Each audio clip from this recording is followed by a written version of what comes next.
দর্শক, আপনারা কি এলন মাস্কের নাম শুনেছেন? টেসলার গাড়ি বা স্পেসএক্সের রকেট? ওসব তো নস্যি।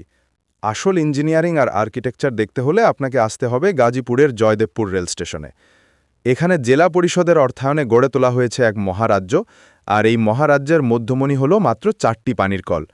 হ্যাঁ, ঠিকই শুনেছেন, 9,75,000 টাকা। আসুন দেখি এই টাকায় কি কি রাজকীয় ব্যবস্থা করা হয়েছে। 4টি পানির কল।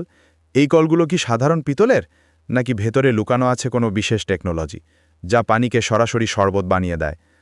5 ফিট ইস্পাতের ছাদ।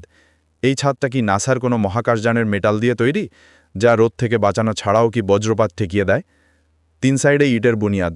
এই ইটের গাঁথুনি দেখতে সাধারণ মনে হলেও 9 লাখি বাজেটের ঘ্রাণ কিন্তু এই ইটেই বেশি পাওয়া যাচ্ছে। চলুন একটু সাধারণ গণিত করি। 4টি কল পাইপ ফিটিং, ধরলাম 50,000, খুবই ভালো মানের হলেও। 5 ফিট ইস্পাতের টিন ও ফ্রেম, বড়জোর 2 লাখ। 3 পাশের ইটের দেওয়াল ও প্লাস্টার, 1 লাখ টাকা, বেশি করে ধরলে।